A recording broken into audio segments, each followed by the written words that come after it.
Training সেন্টারের কাছে mechanical training centre, Nizam garments mechanical training centre, তাই না? এই মেশিনের নাম কি? Overlock machine. এখন ওভারলক মেশিনের সেট চেঞ্জ করা যায়, জানো? সেট চেঞ্জ করা যায়, টু নিডলে যেমন সেট চেঞ্জ করা যায়, এটা ওভারলকেও সেট চেঞ্জ করা যায়। হেভি লাগানো যায়, মিডিয়াম লাগানো যায়, নর্মাল লাগানো যায়। কথা বুঝাইতে পারছি? এখন ওভারলক মেশিনের সেট চেঞ্জ করতে গেলে কি কি চেঞ্জ করতে হয় এটা জানতে হবে, তাই না? দেখো, সেট চেঞ্জ করতে গেলে চারটা জিনিস চেঞ্জ করতে হয়। কয়টা? চারটা। একটা হচ্ছে needle clamp, presser feet, needle plate, feed dog. কিন্তু এখানে ফিডডক আছে কিন্তু তিনটা। কয়টা? এই পার্টটা পরে বোঝাবো, কিন্তু এখন তোমরা এই যে সেট চেঞ্জ করতে কি কি লাগে, কি কি চেঞ্জ করতে হয় এটা আগে শিখো। হ্যাঁ, কি কি চেঞ্জ করতে হবে? Needle clamp. কি?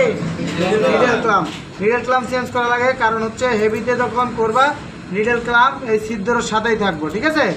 এখন নিডল ক্লাম্প, তারপর হচ্ছে presser feet, needle plate, feed dog.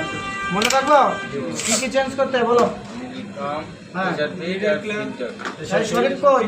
শরীফ তুমি বলো কি কি চেঞ্জ করতে হবে? নিডল ক্লাম্প, ফিডডক, হ্যাঁ, নিডল প্লেট, হ্যাঁ,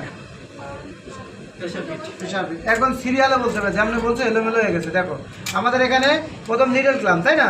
তারপরে কি থাকে? আমরা একটু এটা লাগাই। নিডল ক্লাম্পের পরে কি থাকে? Pressure fit. প্রেসার ফিটের নিচে কি থাকে?